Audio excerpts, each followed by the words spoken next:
And we're rolling. Yeah, we're live. This is it. You're the introductory, man. It's a lot of pressure. But welcome to episode 2 of Modern Goaltending Podcast. We came back for another one. You know what they say? If you fall off the saddle, you get right back on, right? That's right. Welcome back, everybody. Or if it's your first time, thanks for tuning in and listening. Welcome. We'll apologize in advance for our shenanigans. Yeah, I was looking for like some sort of term that would be relative to us just being rookies at this. Overall level of competence. Yeah. Okay. Yeah. Ignorance to what we're doing. Incredibly low. Yeah. But anyways, welcome. Yeah. If you're here for watching a second episode, we apologize. Yes.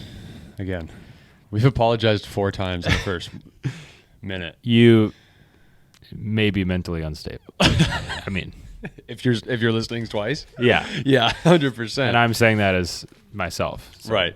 Yeah. Talking about myself with that one. Well, I got to think majority of the people listening are goalies or parents of goalies trying to figure out how to handle their kid being a goalie. Yeah. So. And they say goalies are crazy. Yeah. But who is it that had the quote that he was like, they say goalies are crazy, but I feel like I'm the sane one because while everybody else chases the puck around, I just get to stand there and let it come to me. I don't know who said quote. That. No, he was an NHL goalie. No clue. But, I mean, we're talking maybe like 70s, 80s? Yeah, probably. I've also just heard numerous times from goalies and just people in general that goalies have all the gear on. So are we the stupid ones? Because players are always blocking shots with less equipment. So does that make them more crazy that they're willing to put themselves in front of a puck, especially like someone who's got a visor on, whereas we have like 60 pounds of gear on us? So are we psycho or are players more? I think that's a good question. See, I think it's changed a little bit because if you look at like 1950 Johnny Bower, Toronto Maple Leafs footage, that guy's taking they're screening in front, he takes a stick to the face, gets up, takes a puck to the face, and just keeps rolling. You know what I mean? Yeah, that's different times now. I feel like we're not as crazy. We might be weird. We might be strange people, but I feel like in regards to taking a hit, I think we're more protected. Right. It might have switched a little bit. Yeah, I think, pucks are going to hurt, but, maybe we're not as crazy as far as blocking them. I'm not worried about getting hit by a puck. If I'm a winger who's blocking a one-timer and I'm on one knee, I'm not saying I wouldn't do it. I'm just saying it's going to hurt. I'm worried about that. Like I think that's going to hurt me. Yeah, but that's part of the game. Yeah, 100%. That's why you sign up, right? Yeah, you got to learn to love that. Yeah. If you don't love that, you're in the wrong sport. Right. If you know you're about to take a stinger off the ribs, and that doesn't, on some level, excite you, I think you should play another sport. I think 100%. You got to learn to love a little bit of pain, no matter what position you are. If you're going to play hockey, yeah. Yeah, it just is what it is. Stu, we got to talk right off the hop here about this Henrik Lundqvist quote from, what was that? Was that after game 3? I don't know, but he's referring to a couple different games with his quote. And a couple different goalies. And he actually said the entire league. Yes. So the 2 clips that they showed on the broadcast was of Stuart Skinner and Juicy Saros. Yeah, and I think, and maybe Zadorov scored both goals. Yeah, I believe from he a did. Sharp angle. Yeah, good for him. Good for him. I want to say disclaimer, I absolutely love Hank. And when we say Hank, we mean Henrik Lundqvist, by the way. Yeah, as do I. I absolutely love Hank. We love the way he plays. There's so many goalies that, I don't want to say so many, but like at least when I was growing up, some goalies would change their game and do really well. Like Corey Crawford, when he was with the Hawks, obviously one of the goalies I watched growing up, was good for the Hawks, but then he changed his game a little bit, and then he became like an NHL All-Star and was doing really well. And they asked him what he changed, and he said he just watched tape of Henrik Lundqvist playing and kind of tried to emulate some of his game or put tools from his game, from Henrik's game, into Corey's game. Yeah, no, I believe it. I mean, I never heard that quote, but I think a lot of goalies probably modeled their game around him too, right? Or at least tried to. Take pieces of it. Yeah. Pieces of it. There's a lot of things that Hank did that you and I still believe is great. You know? We still watch Henrik Lundqvist highlights. Yeah. sometimes. I used to have just feel a like it. life-size like fathead sticker of him on my wall above my bed when I was a kid. Right. So like, yeah, we're obsessed with Henrik Lundqvist. It is what it is. Okay, so just keep that in mind when we begin to talk. When we talk about this clip, keep in mind that we love Henrik Lundqvist. Yes, and we'd be absolute fanboys if he was in this. He room is so right now. good. Yeah. Yeah. I'd probably be bawling my eyes out. Yeah.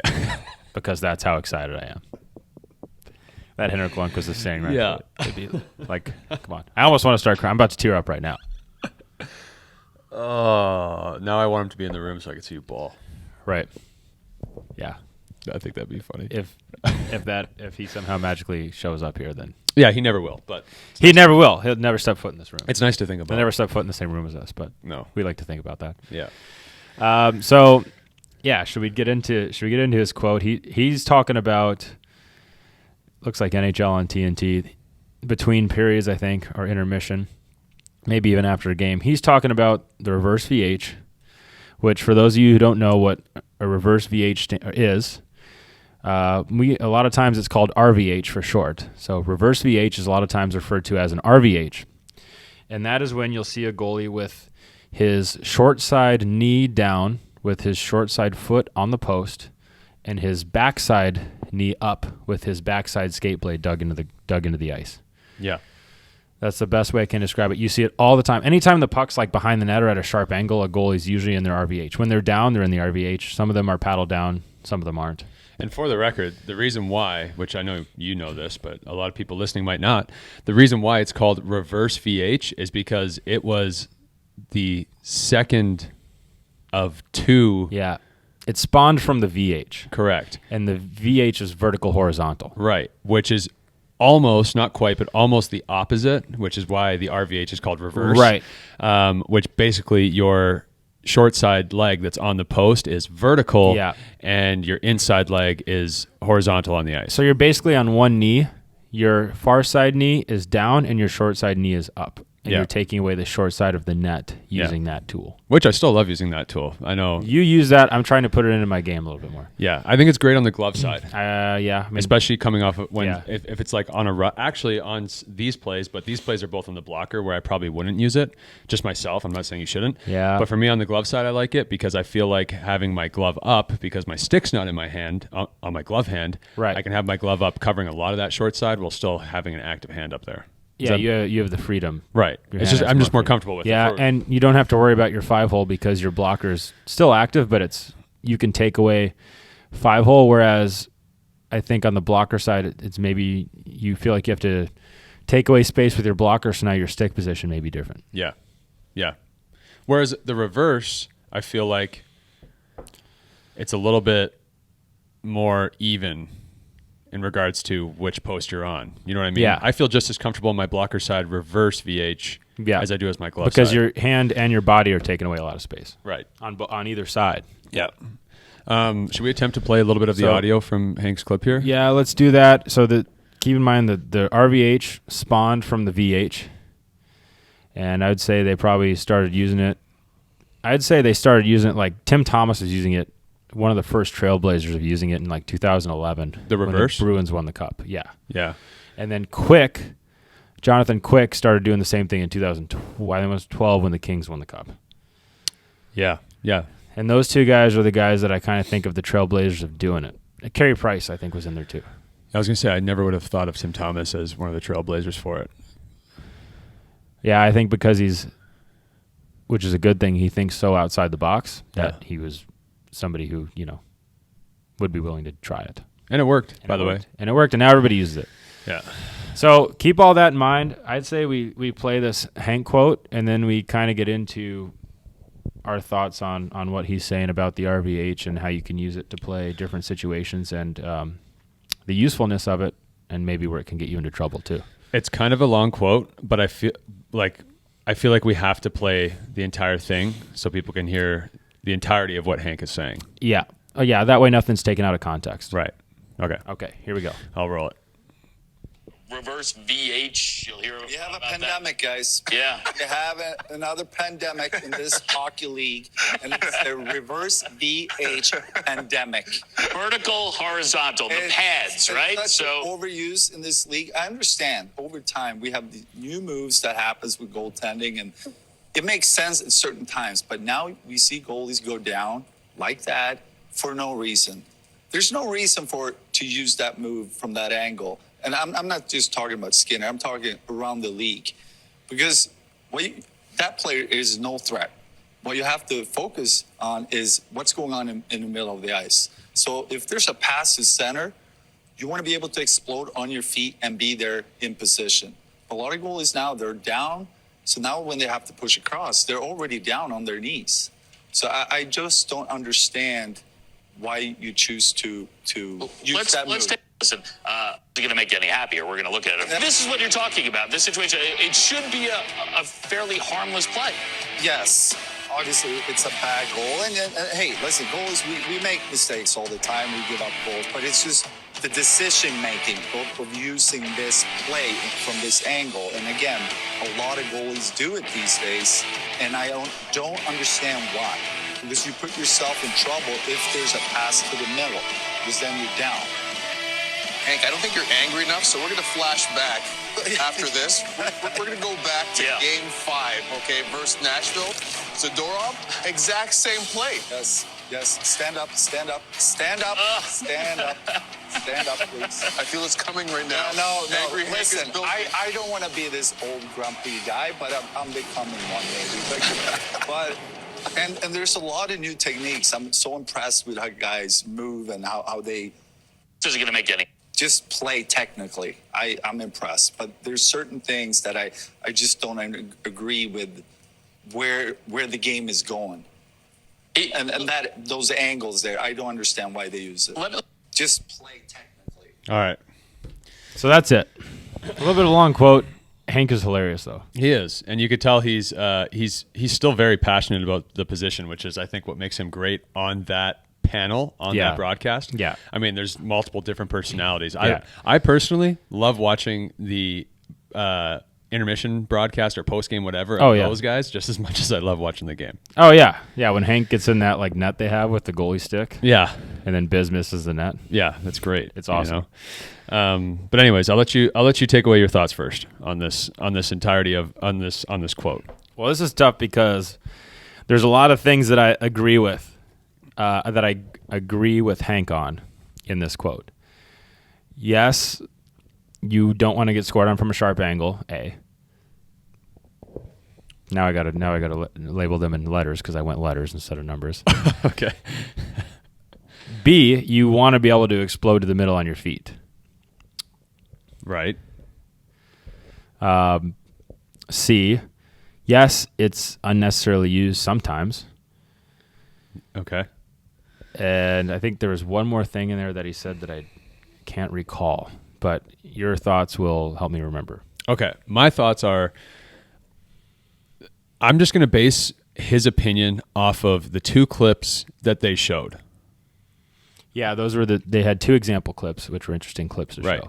Both were from Zadorov. Yep. One was on Stuart Skinner, and the one from the first round was on UC Saros. Yeah. Both from about the same spot, right? Which was what? Just I think a little bit above the bottom of the circle. A little bit above bottom of the circle. Between the bottom of the dot and the bottom of the circle. Probably about 10 to 12 feet-ish from the half wall. You're saying away. You're saying to the middle of the ice. Correct. So yeah. Okay. So that it's not like I'm trying to paint a picture for the listener who might not have seen it. This isn't a shot that's like right in front of the net. It's from outside the dots. Yeah, it's basically a guy walking down the wall. He's outside the dot. He's between his height is from between the bottom of the circle and the dot. Right. And he's just shooting it, and he's shooting it high short side. Right. Okay. So here's my immediate thought. I don't mind on either of those plays, Saros and Skinner going into the reverse there.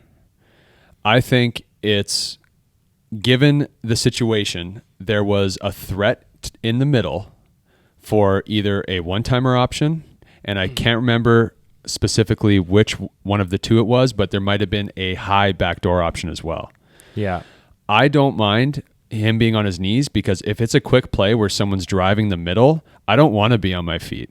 I can be, I'm fine with that, but I would almost rather be in my reverse so I can just get a bump and I'm already down and be in the middle of my net and react to a save from there. And that's part of it is that if it's a fast pass to the middle,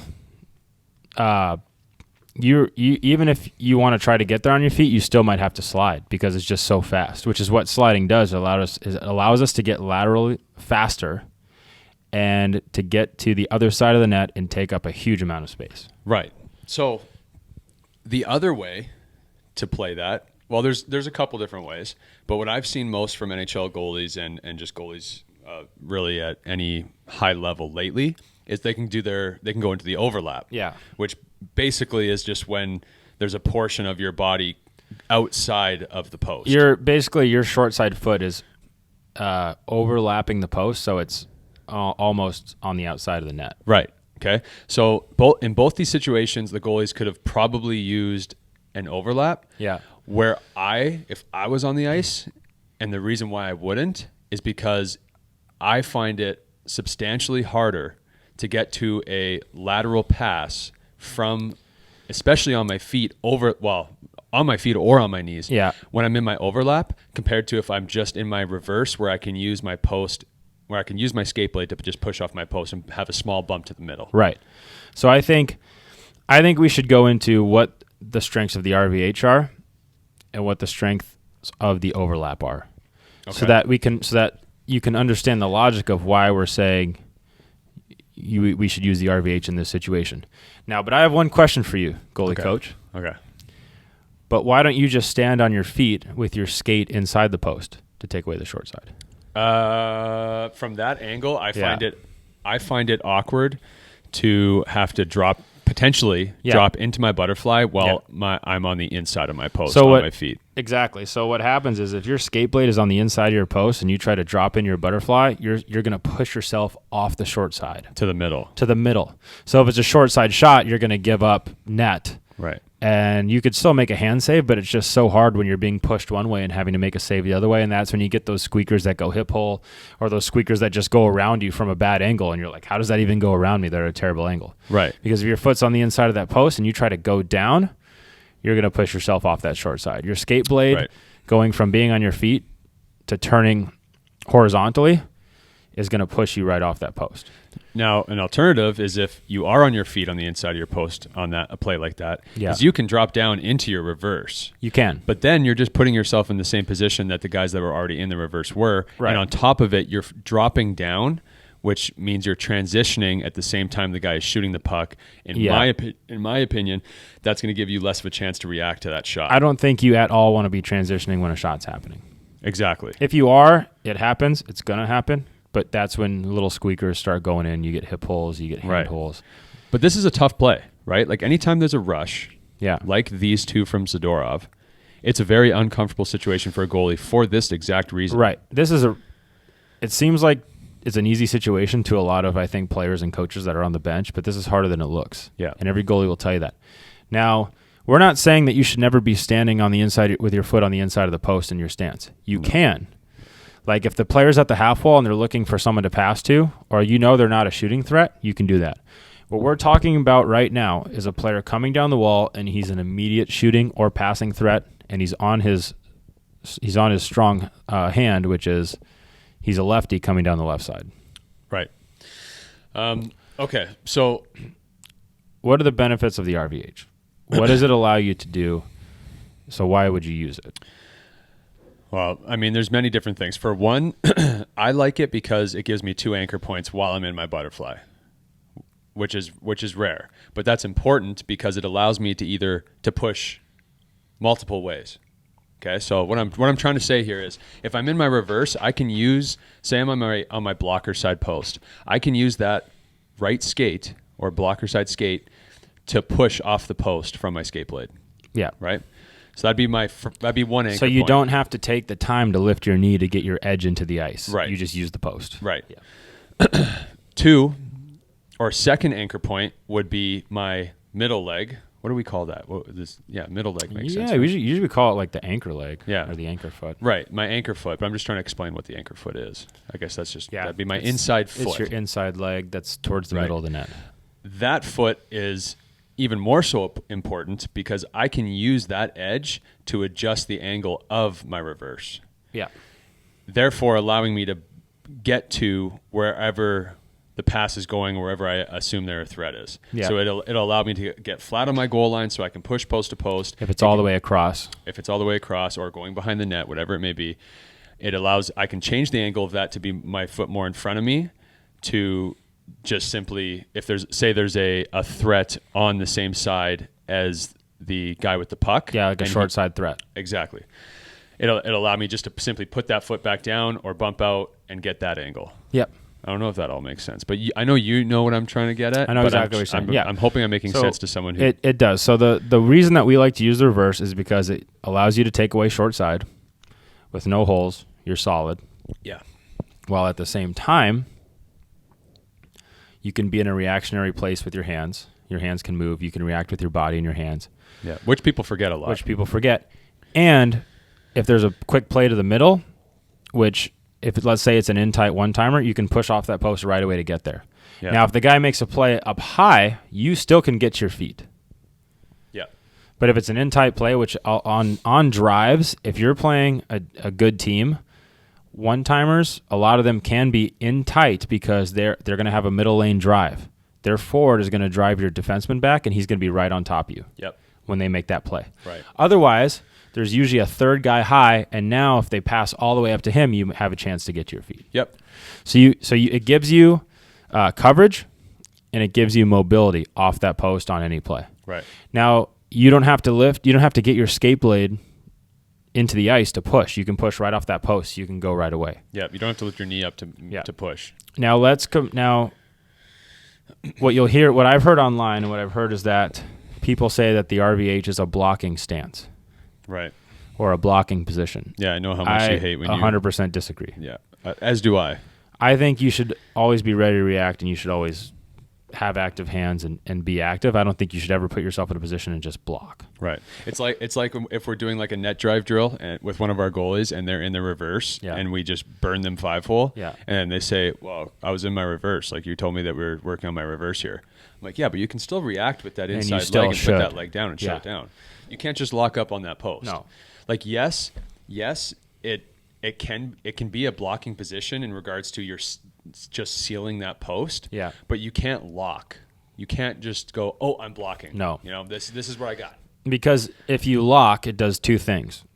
Number one, if there's a good shot that's above your shoulder inside the post, you're never going to react to it, and it's going to be a goal every time. Yeah. You want to at least give yourself a chance to make that save. If they make that shot, good for them. I was going to say. But that doesn't mean you can't stop it. Yeah, no, you can still lift up. I was telling you before we started the podcast, there was we were talking about Hank's quote here. There was a play that I watched the other night. I believe it was Game 3 of the Rangers Hurricane series, and it almost identical to these Zadorov goals. Yeah, and Shesterkin just elevated himself. So he was in his reverse, and the puck was going short side J bar, so short side high, and he literally lifted up his right shoulder so high that his right knee came off the ice. Yeah. But it was him being in his reverse but not locking up and reacting and still to being reactive. Right. That shot should have been bar in. Right. But he literally picked Which his is body gross. up, and it was an unbelievable. It happened, and I was like, whoa. Should have gone in. Yeah, I was like, Yeah. I'm sitting there with my wife, like that was sick. But Yeah. no one looks at that as like a nasty save, but it is. Yeah. Absolutely. And that's the thing, like you see Vasi when he's in his reverse, he'll react all the time up and short side. Like he'll put his shoulder and his head into that crossbar post area. Yeah. So those pucks don't go in. So if you lock up, number one, you're never going to react to that, or you're never going to react to any hand save that maybe, like if they shoot far side hand, you're never going to react to that. If they shoot 5-hole, you might not get your knee down in time, or you won't move your stick to make a stick save. Number two, if you just block, you're going to lock yourself on that post, and now you can't get off. You cannot get off the post. I've been guilty of that before. That's something that I've been working on with my game that you noticed that I did probably 2 or 3 years ago now. Well, that's because in the speed of a game, it's hard. Yeah. this of is course. easy. But for me specifically, it was one of those things that I didn't realize that I was doing until we started taking videos and stuff. And you were like, "Hey, I think you should not lock up there." Yeah. Right. And then you explained it to me, and it made sense. Yeah. So in this situation, a rush situation, that's what the RVH does. Now, we talked about the other way to play it is an overlap. Yeah. And I like to use the overlap, which if you missed maybe the first explanation, it's where your short side foot is outside the post. Yep. So you're almost covering a little bit of the back of the net on accident. Right, but that's okay in this situation. It's okay because it's a bad angle shot where you're still it's a bad angle shot and covering the far side. So what it allows you to do is go into your butterfly without pushing yourself off the short side of the net, like you would if your foot was inside the post. Yeah. Okay, so it allows you to go in the butterfly and just make the save. It'll probably hit you in the chest, but that doesn't mean you lock your hand. Yeah, it's just going to be like a normal save. It'd be like a normal save. You'll just be in a normal stance and just make a normal save. Now the hard part is that you're more square to the puck that's at a bad angle. Yeah. So if he passes it to the middle, you have to cut with your far side foot to get flat to get across. So now it's a two-step process basically instead of just one. Extremely difficult. Extremely difficult. You can do it, but it's much harder. And if you do it, like you're not going to get there on your feet probably because it's going to be too fast. And a lot of times, yeah, exactly. A lot of times what happens that I've seen, and this is kind of why I don't do it because I haven't developed this part of my game yet, is when that pass is moved laterally to the middle of the ice, sometimes and more often than not, it's a play like you were talking about where they have a middle lane guy driving and he's so close to you. And this happens all the time with goalies. I see it all the time. Yeah. Your reaction, because that puck is coming close to you, if you don't have this overlap thing mastered, can just be to drop right down. Yeah, because you think it's like a shot, but it's really a pass. Right. So think about that now. Now you're facing the corner, or you're basically facing the half wall or goal line, wherever, and the puck is in the middle of the ice. Your entire net is wide open. Yeah, it's a 6x4. It's an extremely hard thing to do. Some guys are great at it. Ironically enough, I've seen UC Saros do it like a million times. He's nasty at it. Yeah, him, Devin Levi, Sorokin. Yeah. It's a difficult play to get across laterally. Yeah, it is. And it takes a little bit more time than if you're just in your reverse to bump across. So you're going to have to go down you're going to have to go down anyways into your butterfly to get there probably. Right, but hopefully you recognize the play and you slide from your Yes, feet. you have to know that they have a middle lane drive so that if he's not shooting it directly at you, it's a pass. Yeah. Because then you have to slide across and know that that's a pass and get to the middle and hopefully the puck doesn't go through you. Right. So the reason, again, because he can shoot, he's a lefty coming down the left side wall, which means he can shoot at any time. Mm-hmm. That means he doesn't, like there's no pressure on him. So if he can shoot at any time, you want to try not to transition because that's hard. Yeah. And that's kind of where I think maybe Skinner and Saros got caught a little bit is in the transition. Might have pushed himself off a little bit. I think UC, yes, he was still getting in to his reverse, whereas Skinner was kind of sitting in it. But Skinner's issue was more so the way he reacted to the shot. Right. So let's I think we should talk about when, at least for me, I like to use the overlap and when I like to use the reverse. Can I add one more thing about the overlap before you do that? Yes. Another reason why I'm not comfortable overlapping in situations like this is because if that player carrying the puck decides to drive behind the net, you now have to transition into your post, and I feel vulnerable. Yeah. Now, keep in mind, I understand I can still react to pucks that are behind me, beside me, whatever. Yeah. But I feel vulnerable that when I'm transitioning, he's either A, going to make that pass from behind the goal line out front to wherever the threat is, or B, he's going to shoot off the back of my leg and it's going to be a bad goal. That's the hard thing, which it looks like a bad goal, but it's not because that's such a hard situation. Yes. So sorry, I just had to add that in. No, because that goes right to where I'm going, which is I like to use the overlap when a guy is coming in by themselves and they're going to be able to shoot it. Yeah. If they have a middle lane or if they have a far side one-timer, I try not to use it. But if he can shoot at any time and there's no time for me to transition, then I have to use it. And if he makes a play to the middle or back door, I know that he's going to do that and I have to try to get there. Yeah. Yeah, which is just going to be a tough play. Which is going to be a tough play. Now, you have little pockets, though, where you can transition into your RVH. So if I'm in my overlap and he's a lefty coming down the left side, so it's on his forehand the whole time, if he stick handles to his backhand for a half second, I'm getting in my reverse. Yeah, transition. So it's little reads like that where you can help. But let's say he just comes in, he can shoot it anytime. He's ready to shoot it. He's going to walk in. If he shoots from a sharp angle, I'm in my overlap. I go in the butterfly. It'll hit me. Yeah. Now, if he takes it, if I overlap and he goes behind the net, it's tough. It's tough, yeah. But you're already not. This is a tough situation to begin with. You have to transition then at that point. Then you have to. Or what I usually do is I butterfly, but I'm butterflied a little bit outside my post. And now if he keeps going around, because they usually do one of two things: either they have speed, and they're thinking I'm going to go to the far side post and I'm going to stuff this. And if they do that, I butterfly and then I push to the far side post. If they don't have speed, they might reverse back up the wall if the D forces them back up the wall. Yeah. Or they might try to stop behind the net, and then that's when they try to bank it off you.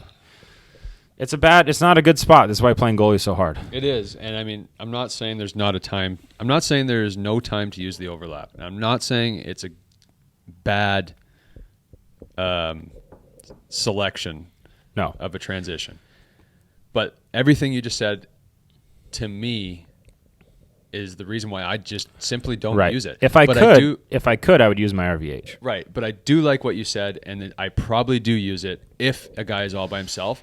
But I feel like it's just, when we say all by himself, he's obviously got some, like a D man. There's a D playing it, but if they're not gapped up with him, so if the D doesn't gap up with him and force him to maybe put the puck out to the side or stick handle to his backhand or do something, he's just looking at you ready to shoot the whole time. Or if he's chasing his hip or something, That's when I overlap. Yeah. If the D goes to him and he has to put the puck out to protect it for a half second, I get my reverse. So there's a lot of pockets of time where you can get into your reverse. Yeah. I'm saying I'm forced to make this safe selection with the overlap. Yeah. And if you remember, I don't know if you do. I probably don't. I got scored on like 25 seconds into the season on this same exact play.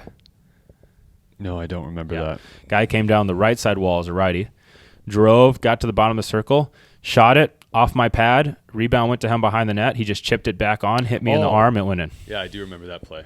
That happened right in front of me. It was on my side. Yeah, and I was like, this is I was like on the bench. I was like, this is a good season for me so far and our team. Ended up being a good season for you. Yeah, but what I'm saying is this is a hard situation. That's a nice goal by that guy. Yeah. It's not necessarily that you're not going to end up in an overlap and, I played it wrong. It's that now I have to be able to react on a rebound off my overlap. It's tough. It was a good play by him. It's not easy. It's a good play. Yeah, do it again, buddy. That's what smart forwards will do. Okay, Yeah. Smart forwards will try to score on you from behind the net. That's why we do so much work on getting into the net, being flat, all that. Yeah. Okay. So that's where I would use the overlap, is if I'm almost forced into using it, because I know there's no backdoor.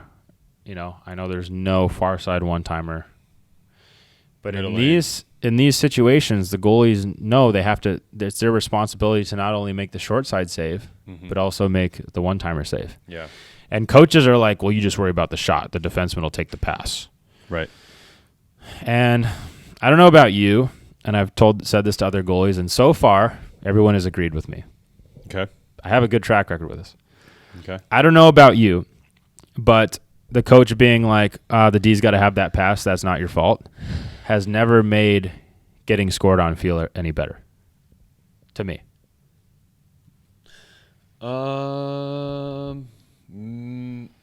Maybe when I didn't know any better.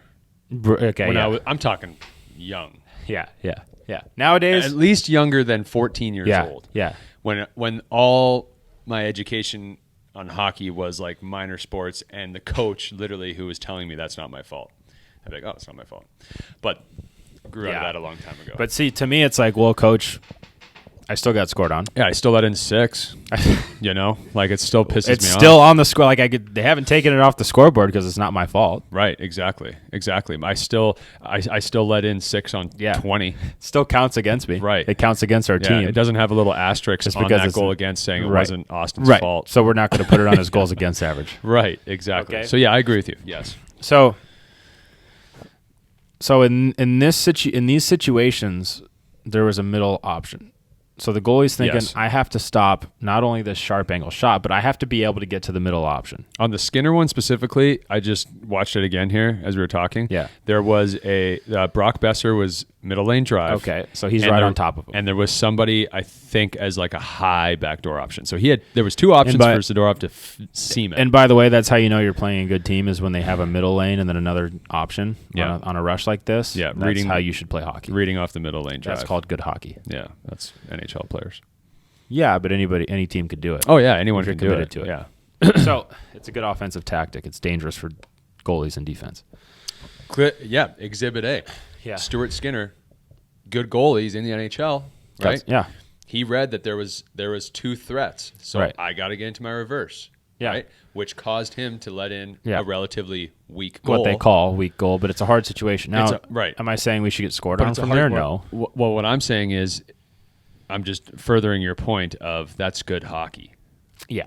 If they didn't have that middle lane drive and that backdoor option, then Yeah. maybe Skinner just goes into an overlap and that just hits him in the shoulder. Yeah, or the face. I mean, if you It's want, just a if whatever you- play. right, then it's nobody even remembers it. No, exactly. Now, if the guy's coming down the wall and you go in the RVH and he goes J bar short side, which is where the post and the crossbar connect, then good for them. That's a nasty shot.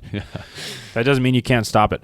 But if you gave yourself a chance to get over to the middle for a one-timer and you took away most of the short side and the only way they could score was bar down, okay. Yeah, nice I shot. always say, and this is another thing that everyone's always agreed with me on, if the only goals you give up all season are bar down, you're going to have a pretty good season. Yeah, wasn't there a stat that you had about like That was net coverage for bottom 3/4 of the net. It was something like if you only stopped every puck on the bottom 3/4 of the net, you'd have like a .983 save percentage, like a There you go. .983. which is unheard of. Like Nobody has that. No one Right. has that. But it's just furthering your point. Playing goalie is hard. Playing goalie is hard, and if the only goals you're letting in are Yeah. J bar, crossbar, whatever, you're going to have a 6 season. Yeah, and That means you're doing really, really good. right. But Yeah. I mean, I'm not saying I didn't give up any worm burners this year. we all do. So. Right. Yeah. So in this situation, they had to use the RVH. So, well, they felt like they did. Now, the mistake that they both made, we thought, was that they reacted wrong to it. So, Yeah, like when Yusi's was a little strange, but Yusi's was strange. Skinner's was super Skinner's was obvious. really strange. Yeah. So when this shot happens and it's going short side above your shoulder when you're in the RVH, you want to put your shoulder up into the connector and your face over if you can too. Just like Igor did. Right. You want to react. Yeah. Okay. You have to stay reactive if you want to make the most saves possible. So you still have to react to that shot. You almost want to, like if you're doing it, you almost want to see the net pop up towards the ceiling. Yeah, exactly. I think that's a sick sign that you're. Because I've seen Right. Igor do that. Yeah. No, it's like if you pop the net up and it goes bar down anyways, does that count? I don't know. Because the net's technically not on where it should be. Is you the net- technically covered it. Hang on. If the what do you call it? If the peg. Yeah. Like in the NHL, they drill the pegs in. Yeah. They're made of rubber, or whatever. So Yeah. the net will lift, Yeah. but not come off. Right. But it's If not it- where the crossbar should be in the rules and regulations. So you're saying if Igor lifts his net Yeah. up, And what it you're goes doing, in, what you're doing, technically, it shouldn't be a goal. I don't think so. I think it would be if it was the goalie doing it. Which is bad because you are trying to react up. They have things that keep the net on laterally, but not that keep it from popping up. Well, that's because they don't want it to just have like a net drilled to somewhere. So Right. if someone runs into it. It they just don't doesn't move. die. The thing does not move. Yeah. No, I agree. There I'm has not to be saying- some give when that middle lane Of driver course. gets tripped up and his face hits the crossbar. There's got to be some give there, you know? Right. You give a little, you take a little. Right. So you know what? We should make a note to look up the ruling on that because Yeah, we should. I'm wondering. Yeah. Because I'm pretty sure I got, at least on me this year, the crossbar hit a couple times where I popped the net up towards the ceiling Yeah. and it hit the crossbar. And I was like, that should be just over the net. If Yeah. that went in, does that count? I don't know if I've ever seen a goal that's happened because more often than not, it's lifting up because your shoulder is hitting Right. the crossbar. Pasta, the closest we have is Igor.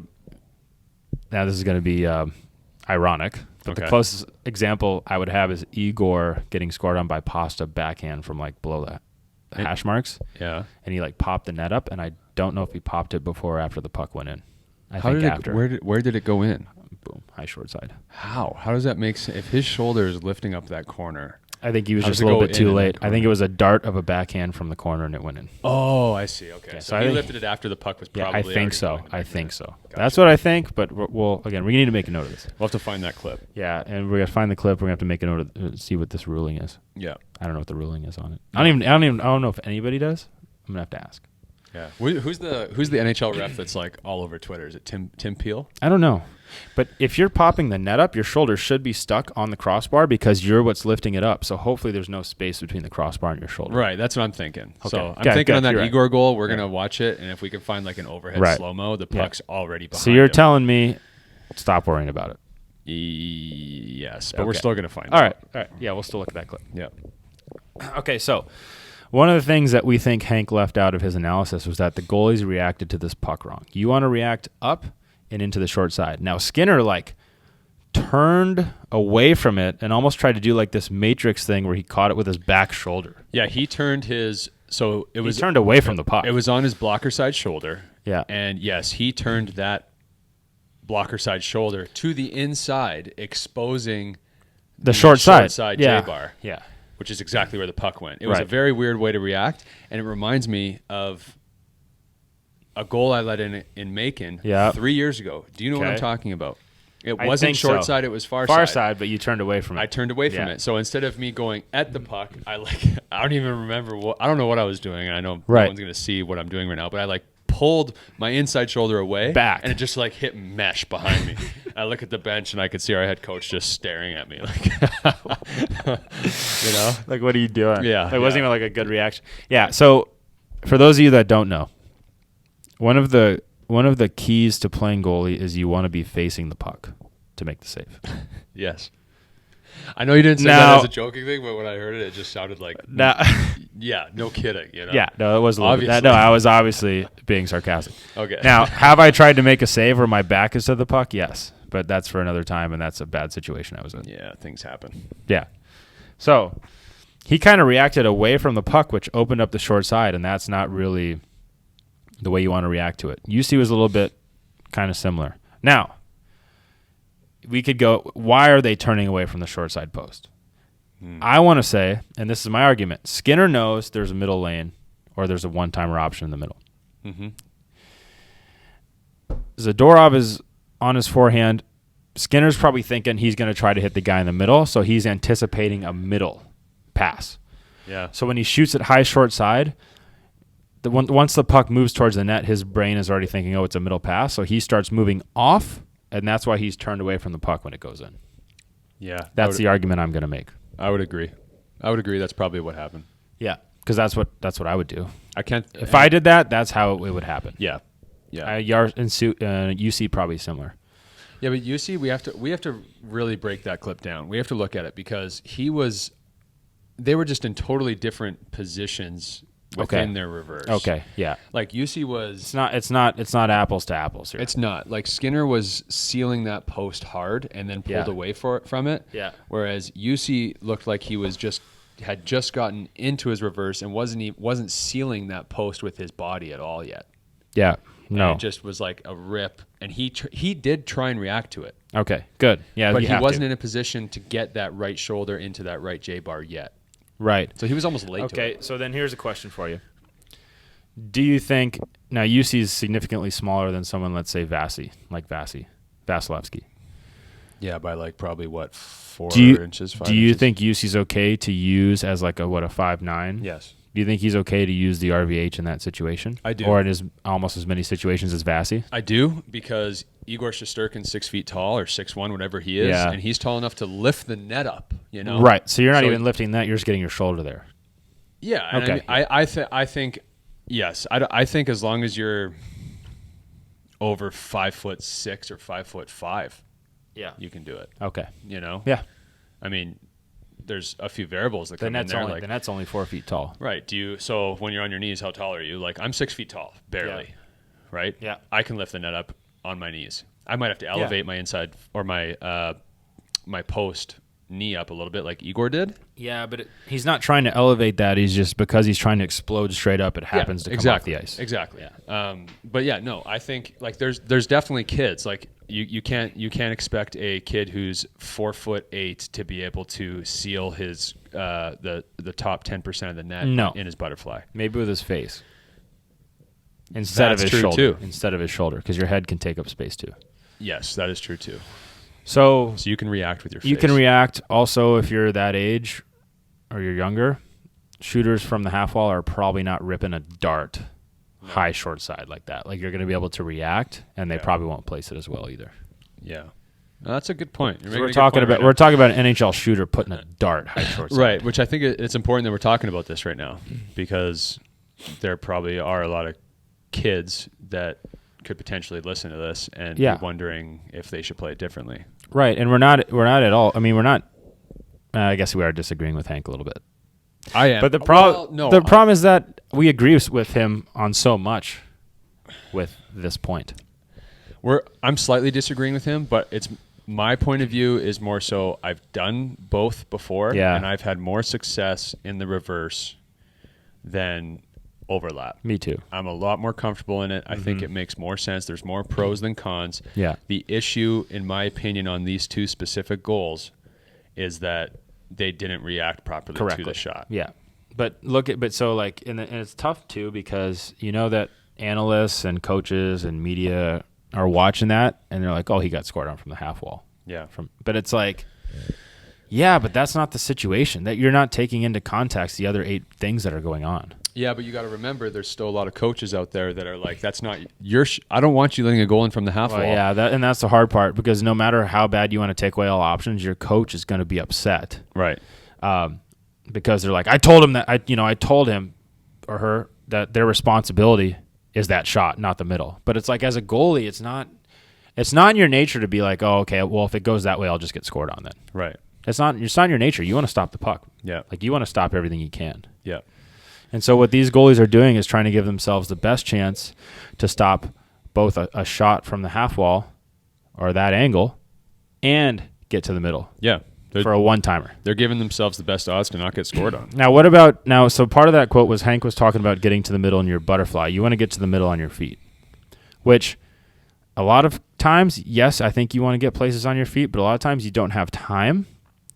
And in a situation like that, it's hard. If they hit a guy that's right on top of you with the puck, it's hard to go to your feet and then get down in time to cover it.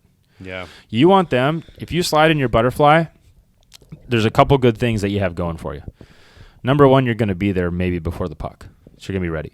Yep. Number two, you're going to take up a ton of space. And you're going to take up the low part of the net. Yeah, which is where most goals are scored. Yes. So you're taking away you're playing the odds and you're playing good odds. Yep. And then number three, because you're sliding across in your butterfly, it's almost like another stance. So you're ready to react with your hands. Yeah. If I'm still moving on my feet and trying to get stopped and still in the middle of a T-push, it's going to be harder to react with my hands. Yep. So for them to score, they're going to have to hopefully put it up under the bar. And if they go wall to middle one-timer up under the bar, then that's pretty darn good by them. Yeah. And if that's, like we said, the only way you get scored on all year, good for you. Yeah. Yeah, I think it just depends. It depends on the play for me, whether or not I want to get to the middle from a play like that on my feet or if I want to be in my butterfly. I think it's good to be on your feet for the reason of you are on your edges. Yeah. Yeah. I think that's a great thing. Because to move from your butterfly, you have to lift your knee, and that takes extra time than if you're just moving from your edges. Which we could technically call that a transition, even something as simple as just picking a knee up, kind of, sort of, not really. But it's an extra movement that you have to make to go make another save. Right. Whereas if I'm on my feet, I'm already got my edges, and maybe if there's a pass to the middle and he either passes it again or moves left or right, then I already got my edge. Yeah. So, but with all that being said, rule of thumb is... Well, it's tough to make a rule of thumb because there's so many different situations. It's all situational. But you have to make a read on how close is that play to me. Like if there's a middle lane drive and he's below, hash marks are lower, I want to slide to that. Zero chance I'm on my feet. I think so too. And although you do have to move and you do have to lift your knee to gain that edge, let's say he catches it and goes back the other way against the grain, you do have to lift your knee. Mm-hmm. You're going to read that you're going to have to. So your knee's going to already be lifted when he catches that puck. Because if his stick blade is facing you, with the puck on it, you know he's going to shoot it. But if his stick blade is pointed so that the toe of his stick blade is pointed at you, meaning he's stick handling in front of you. Yep. He can't shoot it from there. No, he can't. So he's got to catch it. He's got to go one way or the other, and he can't actually shoot until his blade opens up back facing you again. So you're going to see, okay, his pass is going, his stick blade is closed. You're going to tell by his body language he's going to catch it maybe on his forehand and go to his backhand. Yep. So you're going to come over there, stop with your knee up because you see that he can't shoot it, and then you're going to push across with him. And then, and then you're there. And then if he goes backhand up under the bar. Yeah, I mean, you put yourself in a good spot to make the save. That's what we're talking about. Yeah. We're talking about putting yourself in a good spot to make every save. Yeah, exactly. And I feel like Hank, I guess, is doing the same thing. Yeah, see again, but I think you're in a little bit of a worse spot. Yeah, like I agree with what he's saying to a certain extent, but I think he painted the whole situation with too broad of a brush. Yeah. Now, here's where I'm going to come to Hank's defense. Okay, so it's whatever. I think this was during intermission. You watch a period. They're like, Hank, we need an intermission report. What are we going to talk about? Why don't we do these goals from sharp angles? Yeah, okay. But he was super passionate about it too. He was. I think they like getting Hank fired up. Yeah, that's true. Like that's how I would be too. If I knew something got Hank fired up, I'd find as many clips to get him. Like if I was the guy getting clips for that panel, I'd try to fire up every single one because I think it'd be hilarious. Yeah, like it's good Biz, TV. Good TV. Biz would be like the Leafs on the golf course or something. Right. Because I know that gets him going. Yeah, it gets him fired up. Yeah. Yeah, I guess. Yeah, that's a good point. But I do think you also have to look at Hank's body of work from the past. That man, and I've read an article on this, when he was feeling good, he very rarely went for sure very rarely left the blue paint. Yeah. But more often than not, that man was standing up on his goal line. And that's like, how many goalies do you see play like that? That's a very hard thing to do. It's hard to do, and nobody really does. And in his defense, what we're talking about is what I just said was if it's a lateral play to the middle and I want to be on my knees if it's below the hash mark. Yeah. Hank didn't, man. Like there's plays where if that on plays like that, he would literally just make a small shuffle to on his feet on his goal line and then just make some sort of glove save. Yeah. On a one-timer. But man, But so what you're saying is Hank was a master reader of the game.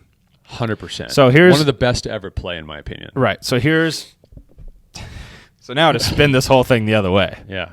We might be so bad. Yeah. At reading the game. Yeah. That Hank's like, oh, he's just going to shoot that high short side. I got it. Boom. We're like, he might shoot this, but he could pass it to the middle. Yeah. Hank's like, why are you guys sweating about this? Yeah. You could tell that guy's just going to shoot it. Yeah, that's a Hank, good point. No, I can't. He's got a middle option, and he could just rip it. Yeah. Both of which happened in a split second. He's like, yeah. Yeah, so whatever. What are you talking about? Yeah, what are you talking? If he goes, you know he's going to pass it. Just go to the middle. Yeah, that could be the entire thing. It's tough, man. It's tough. So, wow, what a 180 for us, eh? Yeah. We just talked for 40 minutes about basically doing the opposite of what Hank said, and then we just came to terms that maybe Hank's right. Hank might just be so good at reading the game, which is why he could play so deep because he could just read every shot. Yeah. That maybe he's like, oh, yeah, I know what's going to happen. Yeah. So he's like, dude, how can Stuart Skinner but in our defense, now back to our defense, because our defense. Yeah. Then UC Saros and Stuart Skinner have the similar problems we do. That feels good. Yeah. That feels good to know. Maybe Hank is just so good. Yeah. He just knows what's going to happen. I think he is. I think he is. That's why we spent the first 2 minutes of this topic saying we would cry if he was here. Right. Don't forget we said that. Yeah. But I think if Hank ever sees this, yes, which he won't. I just think he painted it with too broad of a brush. Okay. For it to be as simple as that clip that we just played. I think it's too short. I think if he was, I like to think this. I think if he was here right now with a mic, he would understand everything that we're saying. Yeah. And we'd probably just have a discussion about certain situations where he would or I would wouldn't agree. do it. That would be a really interesting conversation because I think he would understand where we're coming from. That'd be one of the best conversations because of my life. We've just so far unpacked this, and it took us 50 minutes to unpack this. Yeah. And Hank had 3 minutes to do so. Yeah. So far. So you're right. Now, obviously, Hank is a guy who would advocate for being reactive all the time because with how deep he would play in his crease, he had to be. Yeah. You cannot get away with not. Yeah. Now, what's the good news about being deep is the puck has a longer distance to travel before it gets to you, so you have more time to read it. Yep. That also might have been what helped him reading it. Yeah.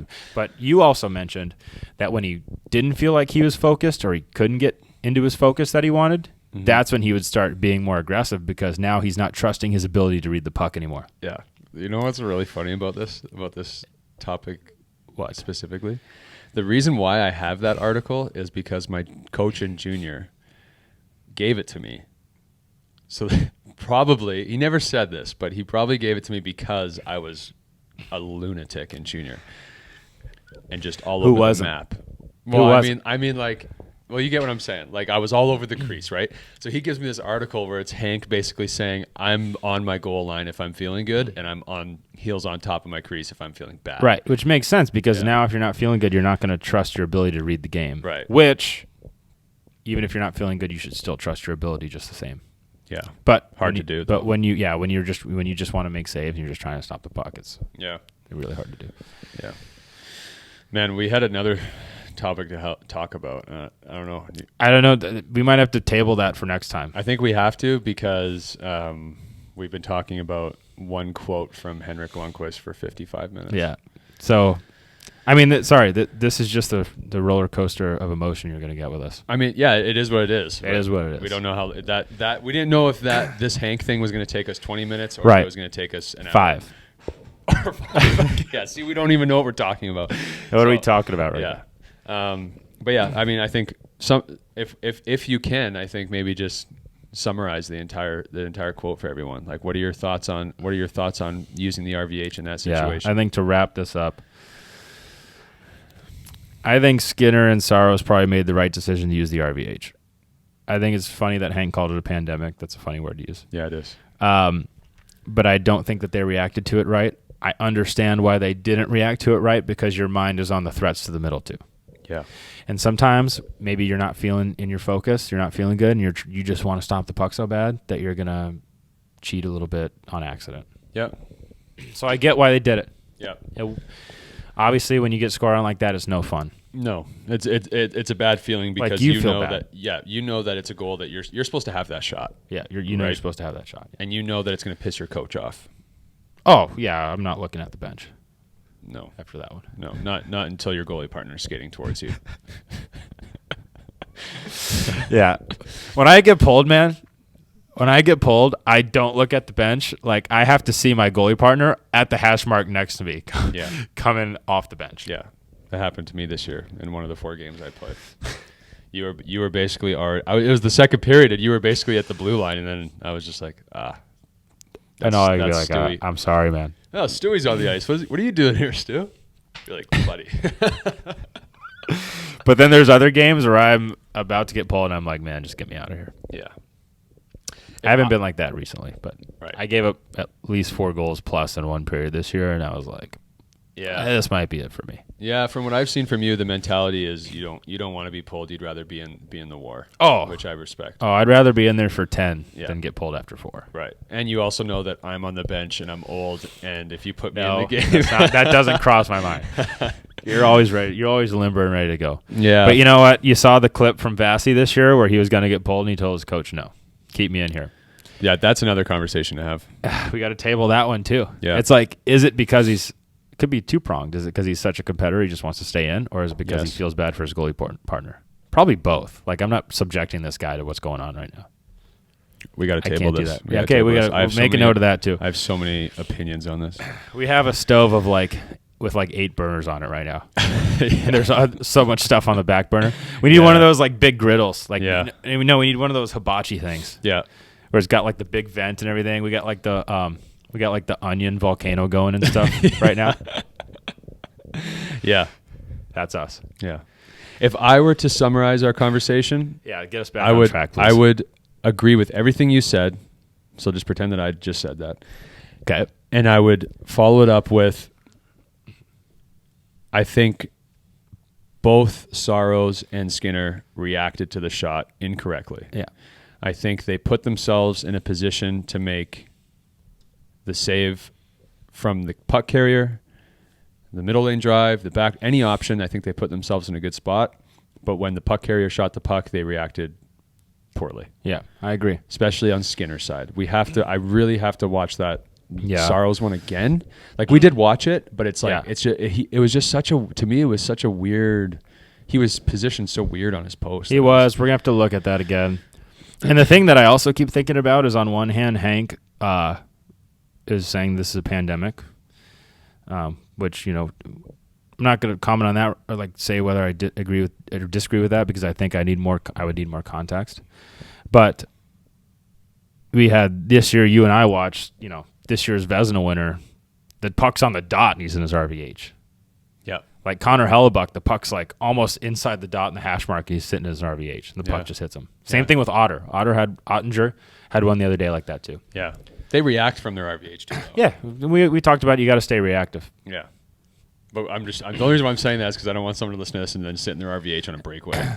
Right. Just locked up on the post. It is not a blocking stance. No, it is not. And I know it drives you nuts. You already mentioned that. It also drives me nuts when I hear that. And it's one of my biggest pet peeves with Instagram goalie coaches when they bring that up. No.